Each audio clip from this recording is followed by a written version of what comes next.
আসসালামু আলাইকুম ওয়া রাহমাতুল্লাহি ওয়া বারাকাতুহু। আলহামদুলিল্লাহি রাব্বিল আলামিন ওয়াসসালাতু ওয়াসসালামু আলা সাইয়্যিদিল আমবিয়া ওয়াল মুরসালিন ওয়া আলা আলিহি ওয়া সাহবিহি আজমাইন। সুপ্রিয় দর্শক শ্রোতা, কাছে কিংবা দূরে, বিশ্বজুড়ে এই মুহূর্তে যে যেখান থেকে দেখছেন এটিএন বাংলা, আপনাদের সবাইকে সাদর আমন্ত্রণ জানাচ্ছি আমাদের নিয়মিত আয়োজন ইসলামী সওয়াল জবাব অনুষ্ঠানের আজকের এই পর্বে। প্রিয় দর্শক শ্রোতা, আমরা এই অনুষ্ঠানে চেষ্টা করে থাকি আপনাদের জীবন ঘনিষ্ঠ বিভিন্ন প্রশ্নের সঠিক সমাধান দেওয়ার জন্য এবং সমসাময়িক যে কোনো প্রসঙ্গ নিয়ে আপনাদের সঙ্গে আলোচনা করবার জন্য তারই ধারাবাহিকতা আজও আপনাদের সামনে আমরা হাজির হয়েছি। প্রিয় দর্শক, আজকের এই চমৎকার আয়োজনে সরাসরি আপনাদের সঙ্গে কথা বলবেন, আপনাদের জীবন ঘনিষ্ঠ বিভিন্ন প্রশ্নের সমাধান পেশ করবেন আন্তর্জাতিক খ্যাতিসম্পন্ন ইসলামিক স্কলার শেখ আহমদুল্লাহ।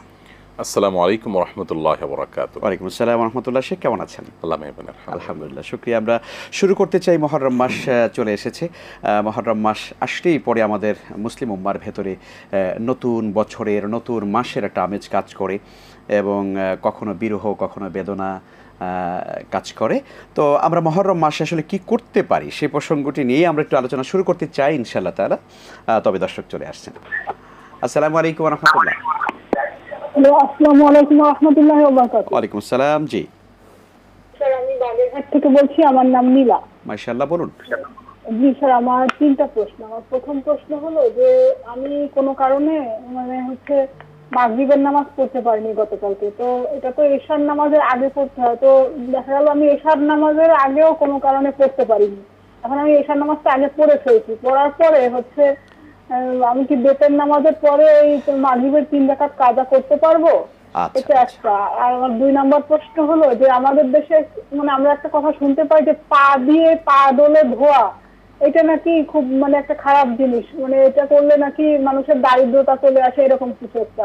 আমার প্রশ্ন হলো এটা কি কোনো কোরআন হাদিসের বক্তব্য কিনা বা কোরআন হাদিস সম্মত কিনা এই কথাটা। আর 3 নম্বর প্রশ্ন হলো যে সালাতুল হাজত কি পড়া যায়? সালাতুল হাজত পড়াটা কি আসলে সুন্নাহ সম্মত কিনা বা কোরআন হাদিস সম্মত কিনা?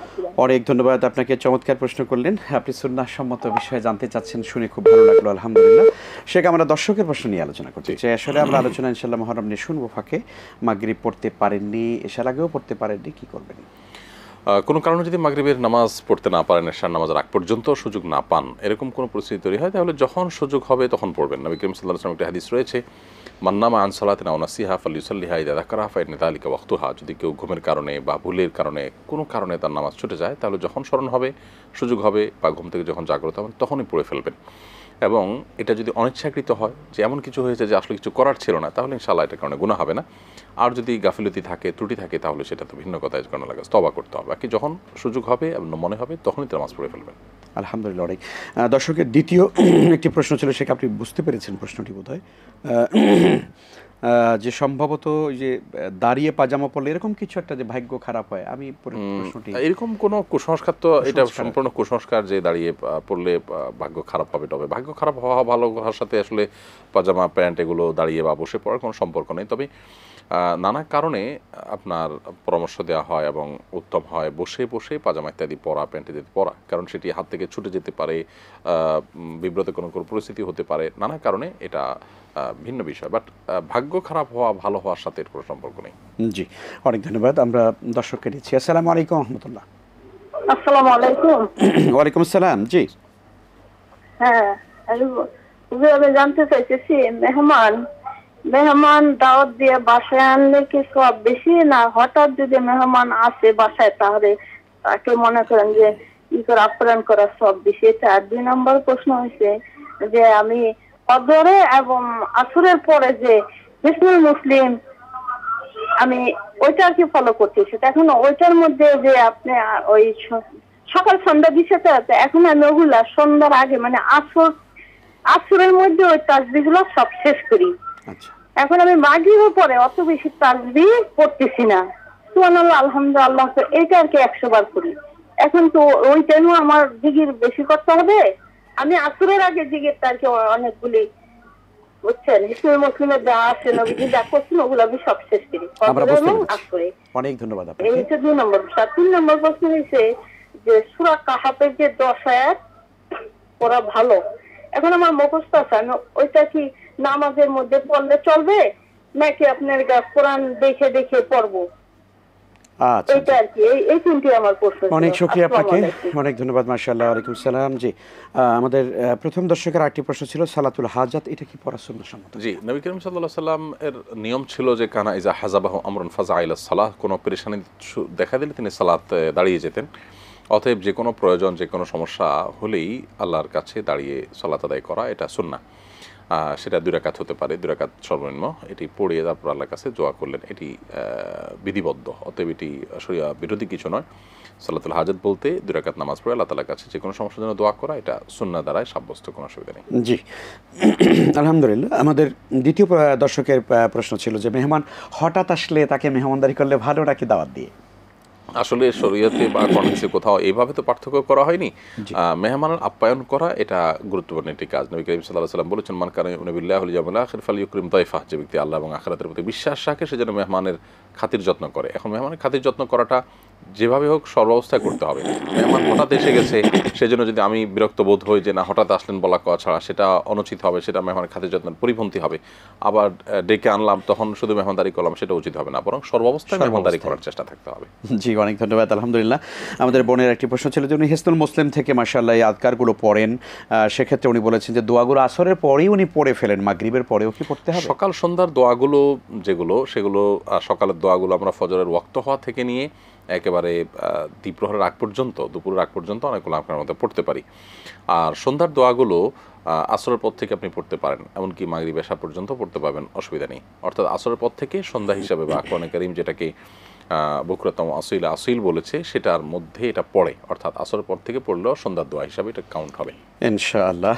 দর্শক আছেন আমাদের সঙ্গে। আসসালামু আলাইকুম ওয়া রাহমাতুল্লাহ। ওয়ালাইকুম আসসালাম ওয়া রাহমাতুল্লাহি ওয়া বারাকাতুহু। স্যার, আমি আরেকবার একটু লাইন পেয়েছি, আমার প্রশ্নটা মনে হয় আপনারা বুঝতে পারেননি। দ্বিতীয় প্রশ্নটা ছিল যে ওই যে মানে ওযু করার সময় পা দিয়ে পা ডলে ধোয়া, মানে পায়ে যে ময়লা থাকে বা পা ওযু করার সময় পা ধুতে হয়, এটা এক পা দিয়ে আরেক পা ডলে ধোয়া, বুঝতে পেরেছি। এটা কি মানে কিনা? আচ্ছা, করলে কোনো মানে ভাগ্য খারাপ হয় কিনা, দারিদ্রতা আসে বা কিছু এরকম কিছু আসে কিনা? অনেক ধন্যবাদ আপনাকে। জি, প্রশ্ন চেঞ্জ হতে পারে, উত্তর চেঞ্জ নয়, উত্তর একই। উত্তর একই। উত্তর আগের যে উত্তরটা ছিল সেটাই, প্রশ্ন যেটাই হোক না কেন, এটাও কুসংস্কার, আগেরটাও কুসংস্কারই ছিল। বাকি আপনার মাধ্যমে 2টা জিনিস দর্শকরা জেনে গেল, এটা একটা ভালো জিনিস। পাও ধোয়ার সময় আপনি যেটা জানতে চেয়েছেন যে পাও ধোয়ার সময় পাও দিয়ে যদি পাও ডলা হয়, অনেকে আমরা এটা করি, হাত দিয়ে ধোয়াটা অনেক সময় কঠিন হয়, এক পাও দিয়ে আরেক পাওকে আমরা ডলি, এটাতে কোনো অসুবিধা নেই।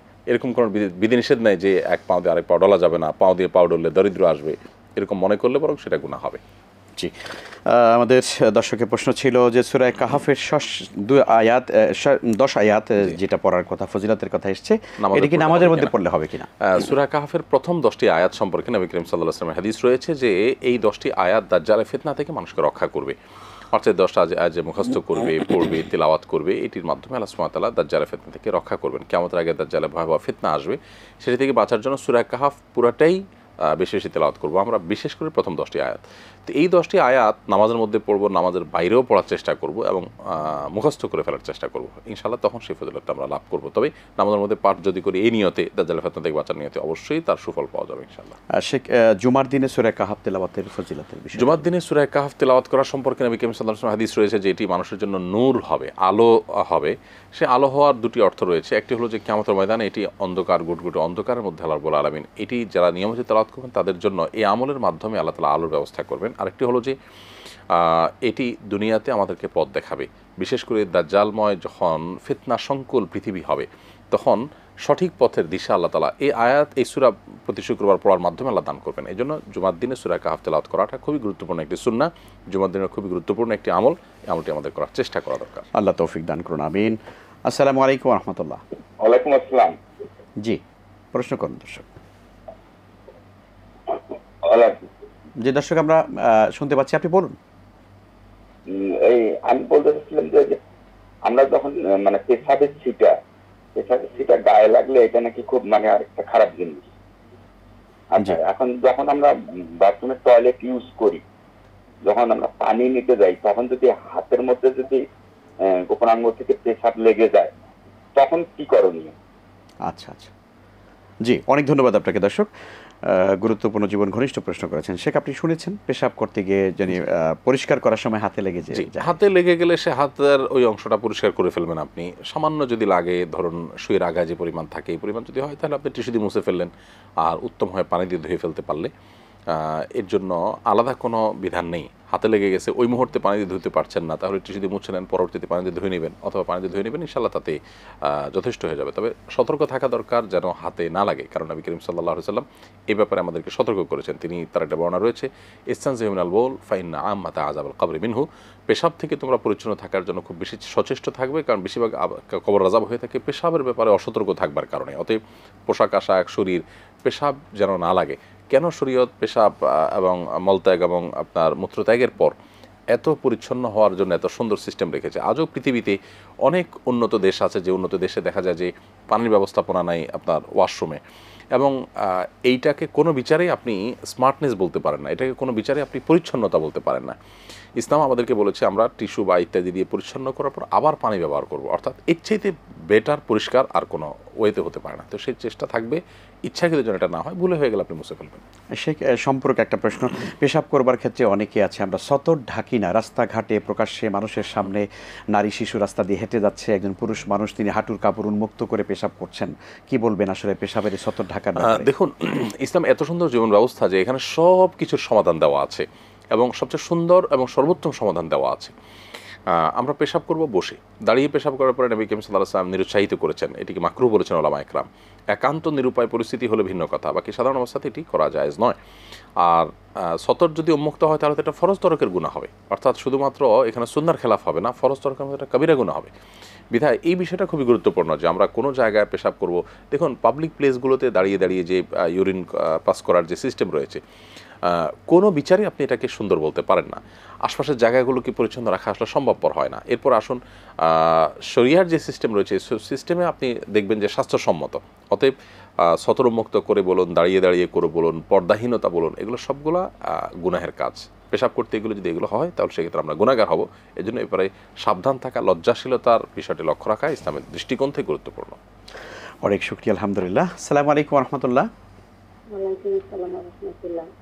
আমার প্রশ্নটা হচ্ছে যে একজন প্রাপ্তবয়স্ক মেয়ে হোক বা ছেলে হোক, স্টুডেন্ট, এখনো ইনকাম করেন, সে যদি হজে যায়, হয়তো মার মাহারাম হিসাবে বাবা মামার সাথে গেল, কিন্তু সে যখন বড় হবে, ইনকাম করবে, তখন কি তার উপরে আবার হজ করা যাবে, নাকি আগে করলো সেটাই হয়ে যাবে? আচ্ছা আচ্ছা, অনেক ধন্যবাদ আপনাকে। সে প্রশ্ন শুনেছেন। মাহরামের সাথে যদি হজে যায়, প্রথম কথা হলো যে মায়ের সাথে বোনের সাথে হজে গিয়েছেন যদি অ্যাজ এ মাহরাম হিসাবে যান, তো অপ্রাপ্ত বয়স্ক ব্যক্তি কিন্তু মাহরাম হিসাবে গেলে মাহরাম সাথে যাওয়ার যে নিডটা আছে সেটা কিন্তু ফিল আপ করবে না, এটি আগে একটু জানা দরকার। আর যদি মাহরাম হিসাবে যায়নি, বাবা বা ভাই কেউ আছে মায়ের সাথে, আর সেও সাথে গেছে, সঙ্গী হিসাবে গেছে, মাহরাম হিসাবে নয়, তাহলে সেক্ষেত্রে তার ছোটোবেলার এই হজটা তার নিজের জীবনের ফরজ হজ হিসাবে যথেষ্ট হবে না। কারণ হলো, প্রাপ্তবয়স্ক হওয়ার পর শরীয়তের বিধানগুলো প্রযোজ্য হয়, তার আগে না। তার উপরে শরীয়তের বিধান, হজ ফরজ হওয়ার বিধানটি প্রযোজ্য হবে তার প্রাপ্তবয়স্ক হওয়ার পর, যদি তিনি অর্থের মালিক হন তাহলে। অতএব আগের যেটি ছিল এটি বাবার টাকায়, মায়ের টাকায়, অন্য কারোর টাকায় গিয়েছেন, সেটি নফল হবে। যিনি টাকা ইনভেস্ট করেছেন, যিনি তার জন্য পরিশ্রম করেছেন, তিনি সওয়াব পাবেন। আর বাচ্চা করেছে, তার বারাকাতে সে বাচ্চাও লাভ করবে ইনশাআল্লাহ। বাকি কোন অবস্থাতেই এই ছোটবেলার হজ, অপ্রাপ্তবয়স্কের হজ, সারা জীবনের যে ফরজ হজ, সেটা থেকে দায়মুক্ত হবে না। জি জি জি, অনেক শুকরিয়া, আলহামদুলিল্লাহ। আসসালামু আলাইকুম। ওয়ালাইকুম আসসালাম। প্রথম সালাম জানাইতেছি আহমদুল্লাহ হুজুরকে। আমার পরিবার সবাই ওনার ভক্ত, সবসময় হুজুরের ওয়াজ আমরা শুনি এবং হুজুরের প্রশ্নোত্তর গুলা শুনি। এটা আর কি দোয়া করি আপনাদের নেক হায়াত দেখ আল্লাহ। আমিন আমিন। আর আমার প্রশ্ন হচ্ছে যে কোন ঋণগ্রস্ত ব্যক্তি যদি সে একবার অক্ষম হয়, তার কোনো মানে টাকা পয়সা, বাড়িঘর কিছুই না থাকে, তাহলে সে কি করবে ওই মুহূর্তে? তার দেওয়ার মতো কোনো পরিস্থিতি নাই, এখন সে কি করতে পারে, কি আমলগুলা করতে পারে? আচ্ছা আচ্ছা। এবং তার এবং সবসময় আল্লাহ প্রতি তার বিশ্বাস এবং আল্লাহর কাছে সবসময় কান্নাকাটি করতেছে। আচ্ছা। আর দ্বিতীয় প্রশ্ন হচ্ছে সাইদুল ইস্তেগফার। জি, সাইদুল ইস্তেগফার কি আমি তাহাজ্জুদের সময় করতে পারবো দোয়ার আগে? আর সারাদিনকে সাইদুল ইস্তেগফার যে কোনো সময় করতে পারবো কিনা? আচ্ছা জি, অনেক ধন্যবাদ আপনাকে বোন, সুন্দর প্রশ্ন করেছেন। আল্লাহ তাআলা আপনাদেরকেও ভালো রাখুন। আমরা শেখের কাছে যাচ্ছি। শেখ, ঋণগ্রস্ত ব্যক্তি কোনোভাবেই ঋণ পরিশোধ করবার কোনো সুযোগ নেই, কি করবেন উনি এখন? প্রথম কথা হলো যে কোনোভাবে নেই। আপনি অবশ্য খোলাসা করেছেন যে তার জায়গা জমি কিছুই নেই। আমরা অনেকে আছি যারা ঋণগ্রস্ত হওয়ার পর নিজের স্থাবর যে সম্পত্তিগুলো আছে সেগুলো আমরা আসলে কোনোভাবে বেহাত করতে চাই না ঋণ পরিশোধ করতে গিয়ে। ধরুন আমার কিছু ল্যান্ড আছে, তো আমরা চাই যে আমি কোনো দোয়া দরুদ পড়ি, আল্লাহ তাআলা কিছু টাকা ব্যবস্থা করে দেয় অলৌকিকভাবে, আমার এগুলা বিক্রি করে কেন ঋণ দিতে যাবো? তো এটা ভুল। বাকি আপনি অবশ্য ক্লিয়ার করেছেন যে আপনি যার কথা জানতে চেয়েছেন তার এরকম কোনো সম্পদ নেই। যদি তার আসলে থাকার ভিটাটাও না থাকে, থাকলে ওইটাও বিক্রি করে ঋণ পরিশোধ করা উচিত। আল্লাহ তাআলা আরও বহু ভিটার ব্যবস্থা করে দিবেন এক সময়। তো যাই হোক, যদি এরকম কোনো ওয়ে না থাকে তাহলে তিনি আল্লাহ সুবহানাহু ওয়া তাআলার কাছে কায়মনকে দোয়া করবেন। ঋণ পরিশোধের অনেকগুলো দোয়া আছে, সেই দোয়াগুলো আল্লাহ তাআলার কাছে নিবেদন করবেন। একটি দোয়া রয়েছে আল্লাহুম্মা কাশিফাল হাম ফারিজাল গাম, বেশ লম্বা একটা দোয়া আছে, সেটি রয়েছে আল্লাহুম্মা কফিনি বিহালালিকা আন হারামিকা ওয়া আগনিনি বিফাদলিকা আম্মান সিওয়াক, এটি রয়েছে। তারপর এমনি সাধারণ অবস্থাতে দোয়া কবুলের জায়গাগুলোতে আল্লাহ তাআলার কাছে বিশেষভাবে দোয়া করতে থাকবেন। ঋণগ্রস্ত হওয়া দোষের কিছু নয়। আমাদের সমাজে অনেকে ঋণগ্রস্ত হওয়াকে খারাপভাবে দেখে। হ্যাঁ, কেউ নিজের ভুলে লোভে পড়ে ঋণগ্রস্ত হয়েছেন, সেটা নিন্দনীয়। নবী করিম সাল্লাল্লাহু আলাইহি ওয়াসাল্লাম নিজে ঋণগ্রস্ত ছিলেন, অতএব ঋণগ্রস্ত হওয়াটা দোষের কিছু না। এটার জন্য হেজিটেশন ফিল করা বা অপরাধ বোধ মনে করার কিছু নেই। তবে আদায়ের জন্য সর্বোচ্চ চেষ্টা থাকবে। প্রয়োজনে মাসিক ইনকাম থেকে খাবার খরচ থেকে কিছু বাঁচিয়ে হলেও ঋণ পরিশোধের চেষ্টা থাকা দরকার, সদিচ্ছাটা থাকা দরকার। শুধু দোয়া করব আল্লাহ তাআলা দিয়ে দিবেন আর আমি এদিকের মজমাস্তি করবো, এটা করা উচিত নয়। ইনশাআল্লাহ আল্লাহ তাআলা সহজ করবেন। আমিন। আল্লাহ তাআলা সহজ করে দিন, আমরা দোয়া করি। আসসালামু আলাইকুম। ওয়ালাইকুম আসসালাম। আসসালামু আলাইকুম। ওয়ালাইকুম সালাম। জি বলুন। আমি মোহাম্মদ মনির হোসেন বলছি, টাঙ্গাইল থেকে। জি, আমার প্রশ্নটা হচ্ছে, ইকামত দিতে কি ইমামের অনুমতির প্রয়োজন আছে কিনা? আচ্ছা আচ্ছা, আপনার একটি প্রশ্ন আমরা পেয়েছি, অনেক ধন্যবাদ আপনাকে। ইনশাআল্লাহ তাআলা আমরা বিরতির পরে আপনার প্রশ্নের উত্তর জানবার চেষ্টা করব। আমাদের সঙ্গে থাকুন ইনশাআল্লাহ তাআলা। শেখ, আপনার বিরতি নিয়ে আসছি ইনশাআল্লাহ। প্রিয় দর্শক শ্রোতা, সময় হয়েছে একটি ছোট্ট বিরতিতে যাবার, ফিরছি কিছুক্ষণের মধ্যে ইনশাআল্লাহ তাআলা। থাকুন আমাদের সঙ্গে।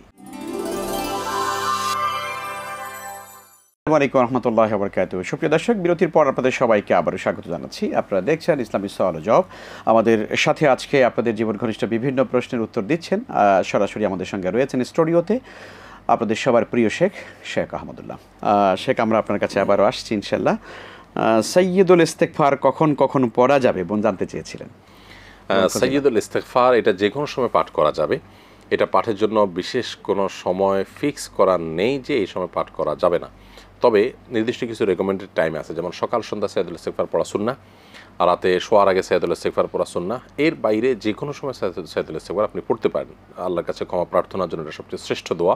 সঞ্জাতভাবে এটা খুবই ভালো। আল্লাহুম্মা আনতা রাব্বি লা ইলাহা ইল্লা আনতা খালাকতানি ওয়া আনা আবদুকা ওয়া আনা আলা আহদিকা ওয়া ওয়া'দিকা মাসতাতা'তু আউযু বিকা মিন শাররি মা সানা'তু আবুউ লাকা বিনি'মাতিকা আলাইয়া ওয়া আবুউ লাকা বিযামবি ফাগফির লি ফাইন্নাহু লা ইয়াগফিরু যুনুবা ইল্লা আনত। খুবই অর্থবহ এবং চমৎকার একটি দোয়া। জি, আলহামদুলিল্লাহ। আমাদের সঙ্গে দর্শক আছেন। আসসালামু আলাইকুম ওয়া রাহমাতুল্লাহ। ওয়ালাইকুম আসসালাম। জি, প্রশ্ন করুন। ওয়ালাইকুম সালাম। আমরা শুনতে পাচ্ছি, বলুন। সাভার থেকে বলছিলাম। জি জি, বলুন। আমি আহমদুল্লাহ হুজুরকে কথা ধন্যবাদ দিতে চাই যে বৈশাখী নিউজের যে তাফসীরটা ওখানে আমি তাই নিউজে দেখি সেই 2024 সাল থেকে 20 সাল থেকে। জাযাকুমুল্লাহ খাইর। জি জি, এখন আমি মানে একটা সমস্যা ছিল, যে আমার একটা মানসিক সমস্যা ছিল, ওনার পার্টিকুলার সাজেশনে আমি খুব উপকৃত হয়েছি। কিন্তু আমি ব্যক্তিগতভাবে একটা প্রশ্ন করতে চাই যে এখন আমার আরো মানুষ সমস্যা মাঝে মাঝে দেখা দেয়, কিন্তু এখন না ভয় কাটানোর জন্য কোনো আমল আছে কিনা, আর যদি পারেন দয়া করে মানে আহমদুল্লাহ হুজুরের ফোন নাম্বারটা একটু চাচ্ছিলাম। মানে আমি খুব উপকৃত, আমি একটা 4 বছর ধরে ওনার পার্টিকুলার বইটা দেখার জন্য চেষ্টা করি। অনেক ধন্যবাদ আপনাকে, আমরা বুঝতে পেরেছি আলহামদুলিল্লাহ। আসসালামু আলাইকুম। ওয়ালাইকুম আসসালাম। জি বলুন। জি, আমরা মানে ফরজ সালাতের শেষ বৈঠকে সালাম ফিরানোর আগে, জি সালাম ফিরানোর আগে আমি কোরআনের কি কি দোয়াগুলো পড়তে পারি? আমরা যদ্দুর জান্নাতুল হুসেন রব্বানা আতিনা ফিদ দুনিয়া রব্বি হামহুমা কামা রাব্বায়ানি সগীরা রব্বি ইশরাহ লি সাদরি, এগুলো পড়তে পারবো কিনা এটা একটু জানতে চাইছি। আচ্ছা জি, অনেক শুকরিয়া আপনাকে আলহামদুলিল্লাহ। শেখ, আমাদের একজন দর্শক টাঙ্গাইল থেকে প্রশ্ন করেছিলেন যে একামাত দেওয়ার ক্ষেত্রে ইমাম সাহেবের অনুমতি লাগে কিনা। না, একামত দেওয়ার ক্ষেত্রে ইমাম সাহেবের অনুমতির প্রয়োজন নাই। ইমাম সাহেব এসে নিজ জায়গায় দাঁড়িয়েছেন, এটাই অনুমতি। ইমাম সাহেব কেন দাঁড়িয়েছেন? নিশ্চয়ই সালাতের ইমামতি করবার জন্য দাঁড়িয়েছেন, বিধায় আলাদা করে আর পারমিশন নেওয়ার দরকার নেই যে আমি কি একামত শুরু করতে পারি কিনা। অতএব ইমাম সাহেব দাঁড়িয়েছেন, একামত শুরু হয়ে যাবে। একামত শেষ হবে, তারপর ইমাম সাহেব সবাইকে বলবেন সবাই কাঁথা সোজা করুন ইত্যাদি ইত্যাদি, এটা বলা সুন্নাহ। যদি আমাদের দেশে ইমাম সাহেব আগে থেকে এটা বলেন তারপর একামত দেওয়া হয়। আবার অনেক সময় মুয়াজ্জিন সাহেব এটা বলেন যে সবাই কাঁথা সোজা করুন ইত্যাদি ইত্যাদি, এটা মুয়াজ্জিনের কাজ না, এটা ইমামের কাজ, এবং ইমাম এটা করবেন একামতের পর তাকবীর দেওয়ার আগে, এটি হলো সুন্নাহ। জি, অনেক শুকরিয়া। আমাদের বোন প্রশ্ন করলেন যে ভয় কাটাবার জন্য কোনো দোয়া বা আমল আছে কিনা। ভয় অনেক সময় এগুলো মানসিক সমস্যার কারণে হয়ে থাকে, সেজন্য কোনো সাইকিয়াট্রিস্ট আপনি দেখাতে পারেন। আবার অনেক সময় রুকিয়া রিলেটেড সমস্যার কারণেও হয়, সেজন্য আপনি রুকিয়া শরঈয়ার আশ্রয় নিতে পারেন, সহযোগিতা নিতে পারেন। সোশ্যাল মিডিয়াতে বা অ্যাপ বা প্লে স্টোরে আপনি অনেকগুলো রুকিয়ার অ্যাপ পাবেন, সেগুলো ফলো করতে পারেন, অনুসরণ করতে পারেন, শুনতে পারেন, ইনশাআল্লাহ এটা আপনাকে উপকার দিবে। আর এমনিতে আল্লাহ সুবহানাহু ওয়া তাআলার কাছে একটি কমন দোয়া আছে, এটা আমরা করবো, আল্লাহুম্মা ইন্নী আউযু বিকা মিনাল হাম্মি ওয়াল হাযান ওয়া আউযু বিকা মিনাল আজজি ওয়াল কাসাল ওয়া আউযু বিকা মিন গালাবাতিদ দাইনি ওয়া কাহরির রিজাল। এখানে পেরেশানি, ডিপ্রেশন, দুশ্চিন্তা, এগুলো থেকে আল্লাহ তাআলার কাছে পানা চাওয়া হয়েছে।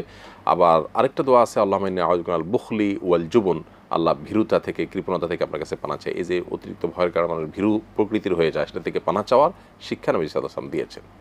জি, শুকরান, জাযাকাল্লাহ খায়ের। আর আরেকজন দর্শকের প্রশ্ন ছিল যে ফরজ সালাতে সালাম ফিরাবার আগে কি রব্বানা আতিনা ফিদ দুনিয়া হাসানা বা এই জাতীয় কোরআনের দোয়াগুলো পড়া যায়? ফরজ সালাতের শেষ বৈঠকে বা যে কোনো সালাতেরই শেষ বৈঠকে আত্তাহিয়াতুর পর, দুরুদের পর নবী করিম সাল্লাল্লাহু আলাইহি ওয়াসাল্লাম আমাদেরকে আল্লাহ তাআলার কাছে যে কোনো দোয়া করতে বলেছেন, এবং বুখারীর বর্ণনা অনুযায়ী সুম্মা লিয়াতাখাইয়ার মিনাদ দুআই মা শা, এরপর অর্থাৎ আত্তাহিয়াত এবং দুরুদের পর যে কোনো দোয়া চায় সে যেন পড়ে। এখানে যে কোনো দোয়া বলতে নিজের ভাষায় নিজের মন মতো কোনো দোয়া নয়, দোয়াই মাসুরা বা কোরআন হাদিস বর্ণিত দোয়া। অতএব কোরআন ও সুন্নাহ বর্ণিত দোয়াগুলো যে কোনো দোয়া আমরা এখানে পড়তে পারবো ইনশাআল্লাহ। ইনশাআল্লাহ। আসসালামু আলাইকুম ওয়া রাহমাতুল্লাহ। ওয়ালাইকুম সালাম। জি জি, বলুন দর্শক। জি, আমি এটেন বাংলা প্রশ্ন করতে চাই। হ্যাঁ, আপনি প্রশ্ন করছেন অলরেডি, আপনি সংযোগ পেয়ে গেছেন, আপনি প্রশ্ন করুন। হ্যাঁ, আমি আমার বয়স 73 প্লাস, বুঝছেন? জি জি জি। আমি ইবাদত কিভাবে করি সারাদিন একটু শুরু জানাইতে চাই আর কি, ঠিক আছে কিনা আমার দাওয়াতগুলা বলবো, এখনই বলবো? জি জি, আপনি দুই একটা বলুন সংক্ষেপে। শুনেন, আমি সকালে উঠে মনে করেন তাহাজ্জুদ পড়ি, 8 টাকা পড়ে 1000 বার আপনার ইয়ে পড়ি। সকালে সকালে তাহাজ্জুদ পড়েন? ভোররাতে উঠে। আচ্ছা, তারপরে সূরা বাকারার শেষ দিকে পড়ি, পড়ে আল্লাহর নাম 99 পড়ি, সূরা কাফের 10 লাইন পড়ি, তারপর ফজর আযান হইলে ফজর নামাজটা পড়ি। জি জি জি। ফজর নামাজটা পড়ে আপনার ওই ইয়া করি, দূরে তসবিহগুলো পাঠ করি, কত সুবহানাল্লাহ আলহামদুলিল্লাহ এগুলো পড়ি, তসবিহ করি। তারপরে আমরা দুরূদ শরীফ পড়ি 100 বার, তারপর আমরা কলমা তাওহীদ 100 বার, তামজিদ 100 বার, তারপরে আমরা আস্তাগফিরুল্লাহ 100 বার, আবার সুবহানাল্লাহ আলহামদুলিল্লাহ 100 বার করে পড়ি, পড়ে সুবহানাল্লাহ বিহামদিহি সুবহানাল্লাহ আযীম এগুলো পড়তে পড়তে ঘুমাই। আচ্ছা আচ্ছা আচ্ছা। তারপর সকালে উঠে আমি 10 রাকাত নফল নামাজ পড়ি, 8 বার 10, ওই সালাতুল হাজাত যেটাকে বলে 8 সময় পড়ে আমি সূরা বাকারার অর্ধেক সিপারা পড়ি, এক সিপারা অর্ধেকটা পড়ি। আর তারপর খতম দেওয়ার জন্য আমি অর্থ সহ আবার অর্ধেক সিপারা পড়ি, এরকম ভাবে পড়ি। আমার কি আবার ঠিক আছে? অনেক অনেক ধন্যবাদ, অনেক ধন্যবাদ আপনার। ইনশাআল্লাহ ইনশাআল্লাহ ইনশাআল্লাহ। একটু ফেসবুকের টুকটাক অনেক শুকরিয়া আপনাকে। জি, আর যেগুলো দোয়া কালমা শিখছি ওগুলো মানে ভুলটা তো সংশোধন করার চেষ্টা করি, এরকম আর কি। আল্লাহ তৌফিক দেন আপনাকে, আল্লাহ আপনাকে তৌফিক দিন। জি জি। তারপর জি, আসলে সারাদিনের লম্বা আলোচনা শুনতে তো সময়ই লাগবে। সে আমাদের দর্শক যা বলেছেন মোটামুটি। জি, মা আপনার প্রতি শ্রদ্ধা, আল্লাহ তাআলা আপনাকে এই বয়সে তৌফিক দিচ্ছেন, এটা নিশ্চয়ই অনুগ্রহ আল্লাহ তাআলার। আপনি যেভাবে করছেন ঠিক আছে, আপনি তাহাজ্জুদ পড়ছেন ভোর রাতে উঠে, মাশাআল্লাহ, তাহাজ্জুদের পরে আপনি বিভিন্ন আমল করছেন। তাহাজ্জুদের পরে আপনি যে আমলগুলোর কথা বলেছেন এগুলো সব একান্ত আপনার ব্যক্তিগত আমল, এগুলো কিন্তু মাসনুন কোনো আমল নয়, অর্থাৎ নবী করিম সাল্লাল্লাহু আলাইহি ওয়াসাল্লাম করতে বলেছেন এমন কিছু নয়। নিজে থেকে মানুষ চাইলে কোনো দোয়া, বিশেষ ইস্তেগফার, বিশেষ কোনো তাসবিহ সে 1000, 500, 200 কোনো ফিগার ঠিক করে নিজের একটা রুটিন বানিয়ে নিতে পারে, এটাতে কোনো অসুবিধা নেই। তবে এটাকে সুন্নাহসম্মত আমল মনে করার যেমন কোনো কারণ নেই, আবার এটা অন্য কারোর মধ্যে ইমপ্লিমেন্ট করার জন্য প্রেসার দেওয়া বা কাউকে বলার বা এরকম কোনো সুযোগ নেই। তবে আপনি যেটা করছেন এর মধ্যে কোনোটা আপনি ভুল করছেন না, ঠিকই আছে, এবং এটা আপনার ব্যক্তিগত উদ্যোগে আপনি করছেন, এরকম একটা রুটিন বানিয়ে নেওয়াটা ভালো, মন্দ কিছু নয়। ইনশাআল্লাহ আল্লাহ তাআলা আপনাকে আরো তৌফিক দান করুন। আমিন। দর্শক আছেন, আসসালামু আলাইকুম। ওয়ালাইকুম আসসালাম ওয়া রাহমাতুল্লাহি ওয়া বারাকাতুহু। জি বলুন।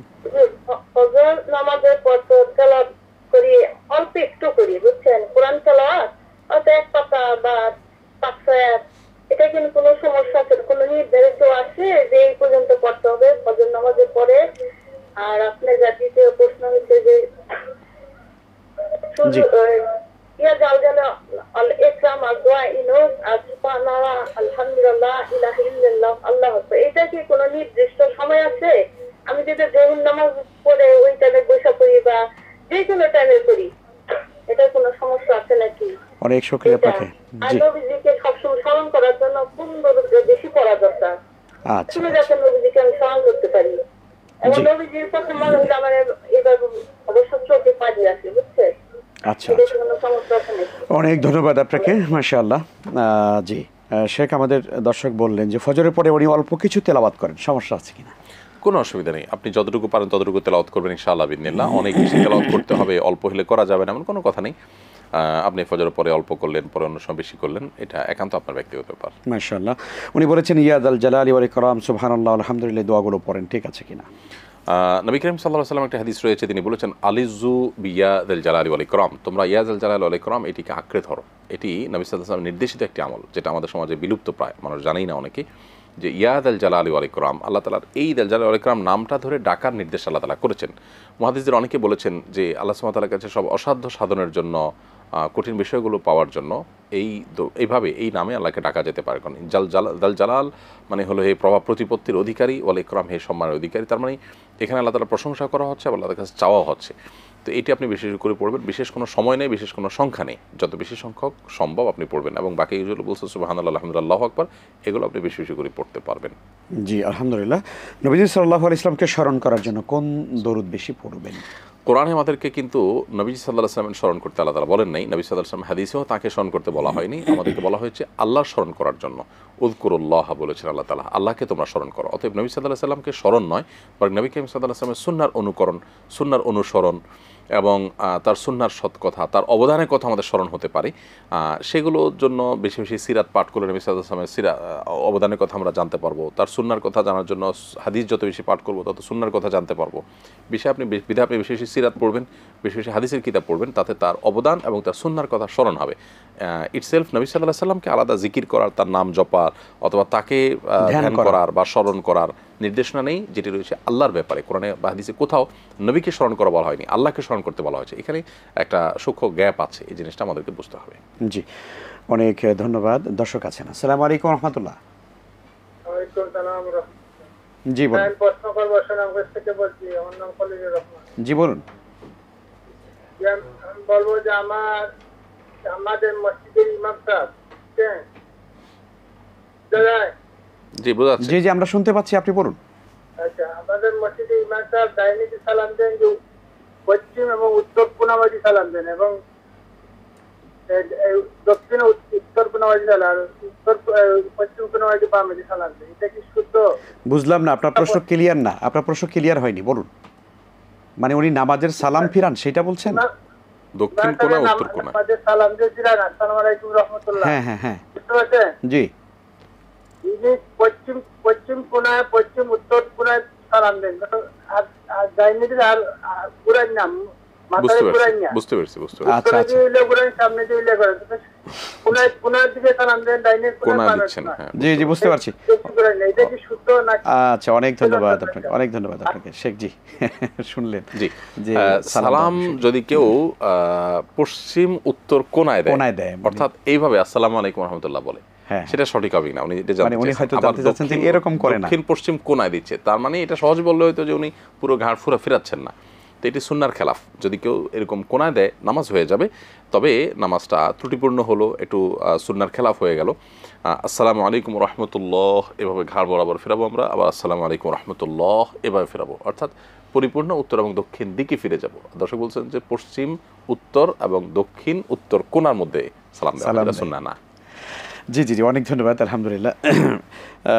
শেখ, একটি ব্যাপার যে নবী সাল্লাল্লাহু আলাইহি ওয়াসাল্লামকে স্মরণ করা, একটা সম্পর্ক প্রশ্ন করি। অনেক সময় আমরা আল্লাহ রসুল এরকম করে অনেক মানুষের ডাকি। জি জি জি, এটা খুবই বড় ধরনের ত্রুটি। আমরা নবী করিম সাল্লাল্লাহু আলাইহি ওয়াসাল্লামের প্রতি ভক্তি, ভালোবাসা, এটা আমাদের ইমানের পার্ট।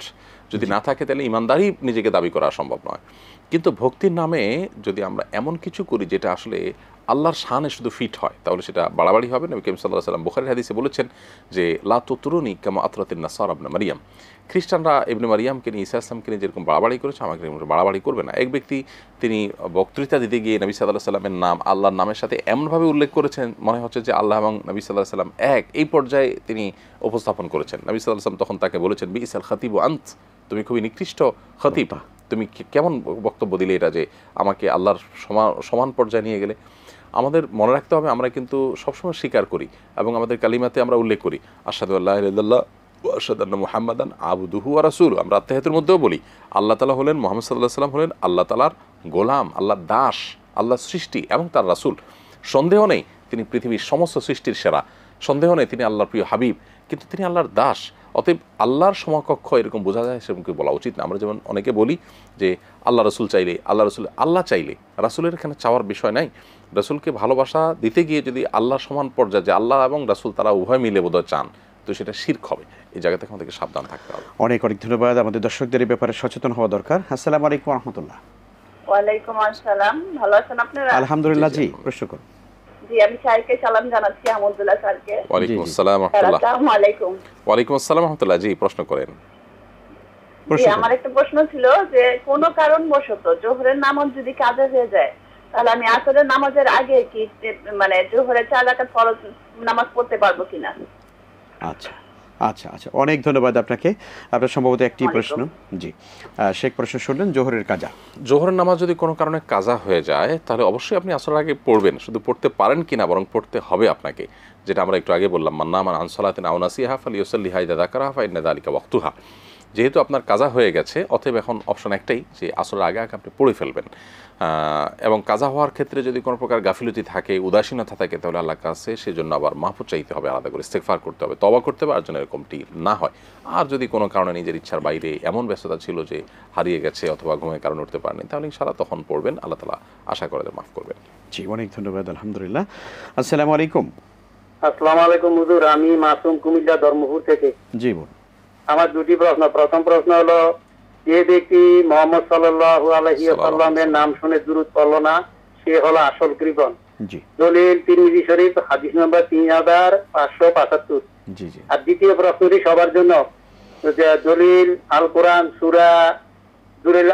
সূরা আল কামার আয়াত নম্বর 1 এবং 2, অধ্যায় 54, এই আয়াতে কোরআন বলতেছে কিয়ামত নিকটবর্তী হয়ে গেল, চন্দ্র দ্বিখণ্ডিত হয়ে গেল, তাদের কাফের মুশরিকরা ইসলাম ধর্ম গ্রহণ করলো না। আমার প্রশ্ন হলো যে চন্দ্র দ্বিখণ্ডিত হয়ে গেল, এর দ্বারা কোরআন কি বলতেছে বলবেন। আসসালামু আলাইকুম। অনেক অনেক ধন্যবাদ দর্শক আপনাকে। জি শেখ, আমরা দর্শকের প্রশ্ন নিয়ে আসছি। দরুদ পড়ার ব্যাপারে বলা হয়েছে, যেটি হাদিস বলেছেন। জি, হাদিসটি বিশুদ্ধ, যে নবী সাল্লাল্লাহু আলাইহি ওয়াসাল্লাম বলেছেন যে কোনো জায়গায় আমার নাম উল্লেখ করার পর যদি কেউ দরুদ না পড়ে তাহলে সে কৃপণ। কারণ হলো নবীর নাম উল্লেখ করলো, নবীর জন্য দোয়া করতে কৃপণতা করলো, এটা কৃপণতাই বটে। অতএব আমাদের করা উচিত নয়। কোনো মজলিসে আমরা যখন থাকবো, নবী করিম সাল্লাল্লাহু আলাইহি ওয়াসাল্লামের নাম যখন উল্লেখ হবে, কমপক্ষে একবার দরুদ পাঠ করা ওয়াজিব। একবারও কেউ পাঠ করে নাই তাহলে সেটা ওয়াজিব তরক হলো বা গুনাহ হবে। এই জন্য এই ব্যাপারে আমাদের সচেষ্ট থাকা দরকার, এবং এটা বিশুদ্ধ হাদিস দ্বারা প্রমাণিত বেশি বেশি দরুদ পাঠ করা কর্তব্য। জি, ওই দ্বিতীয় প্রশ্ন করেছেন সূরা কামারের প্রথম এবং দ্বিতীয় আয়াত। জি, ইকতারাবাতিস সাআ ওয়া শাক্কাল কামার। চন্দ্র দ্বিখণ্ডিত হয়েছে বলে নবী করিম সাল্লাল্লাহু আলাইহি ওয়াসাল্লাম একটি মুআজিজাকে বোঝানো হয়েছে, যে নবী করিম সাল্লাল্লাহু আলাইহি ওয়াসাল্লাম তিনি মক্কার মুশরিকদের বোঝার জন্য আল্লাহর ইশারায়, আল্লাহর নির্দেশে তিনি আঙ্গুল ইশারা করেছেন, আর চাঁদ দুই দিকে চলে গেছে, দুই টুকরা হয়ে গেছে, পরে আবার মিলিত হয়েছে। এটা মক্কার মুশরিকরা দেখেছে, কিন্তু তারপর হতভাগাদের ঈমান আনার তৌফিক নসিব হয়, সে বিষয়টিকে ইঙ্গিত করা হয়েছে। জি, অনেক ধন্যবাদ। আলহামদুলিল্লাহ। আমরা শুরু করছিলাম একটু মুহররম মাসের করণীয় সম্পর্কে, যদি একটু বলতেন আমরা শেষ করে দিলাম। মুহররম মাসের সবচেয়ে বড় এবং প্রধান আমল, বা বলতে পারি একমাত্র আমল, হলো বেশি বেশি নফল রোজা রাখা। নবী করিম সাল্লাল্লাহু আলাইহি ওয়াসাল্লাম বলেছেন, আফদালুস সিয়ামি বা'দা রমাদান শাহরুল্লাহিল মুহররম। রমজানের পরে সবচেয়ে উত্তম রোজা হলো মুহররম, আল্লাহর মাস, এই মাসের সিয়াম। অতএব বেশি বেশি নফল সিয়াম রাখা দরকার। এই মাসের আজকে 9 তারিখ, আগামীকালকে আশুরা 10 তারিখ। অতএব আর 20টি দিন বাকি আছে। এই দিনগুলোতে আমরা 2-4টি হলেও নফল রোজা রাখার চেষ্টা করবো, এই হাদিসটার উপর আমল করতে গিয়ে, যেহেতু নবী সাল্লাল্লাহু আলাইহি ওয়াসাল্লাম এই মাসে বেশি নফল রোজা রাখতে বলেছেন। এর বাইরে আসলে মুহররম সম্মানিত মাসগুলোর ভিতরে সবচেয়ে শ্রেষ্ঠ মাস, এটাকে শাহরুল বা আল্লাহর মাস বলা হয়েছে। এই মাসে আশুরা রয়েছে, যার কারণে এই মাসটিতে সম্মানিত মাসগুলোর যে করণীয়গুলো আছে, যেমন যুদ্ধ বিগ্রহ করা, তারপর পাপাচার লিপ্ত হওয়া, এগুলো থেকে বিরত থাকার চেষ্টা বিশেষভাবে করবো। আর রুটিন কাজগুলো আছে, নামাজের ওয়াক্ত মতো আদায় করা, এগুলোর পরে এই মাসের কারণে একটু স্পেশাল কেয়ার করবো, যেটা এটা সম্মানিত মাস যাচ্ছে। এর বাইরে আসলে বিশেষ কোনো করণীয় নয়, বিশেষ নফল রোজাটা আমরা রাখবো এই মাসে ইনশাআল্লাহ। জাযাকুমুল্লাহ খায়র। অনেক অনেক ধন্যবাদ শেখ আপনাকে। আজকের এই আয়োজনে মাশাআল্লাহ আমাদের দর্শকরা অনেক প্রশ্নের সমাধান পেয়েছে আপনার কাছ থেকে। শুকরান আপনাকে, আল্লাহ জাযা দান করুন। প্রিয় দর্শক শ্রোতা, এই ছিল আমাদের আজকের আয়োজন। ইনশাআল্লাহ তাআলা আগামী পর্বে আবারও ইনশাআল্লাহ আপনাদের সঙ্গে দেখা হবে। আল্লাহ তাআলা আপনাদের সবাইকে ভালো রাখুন, সুস্থ এবং নিরাপদে রাখুন। আল্লাহ হাফেজ। ওয়াসসালামু আলাইকুম ওয়া রাহমাতুল্লাহি।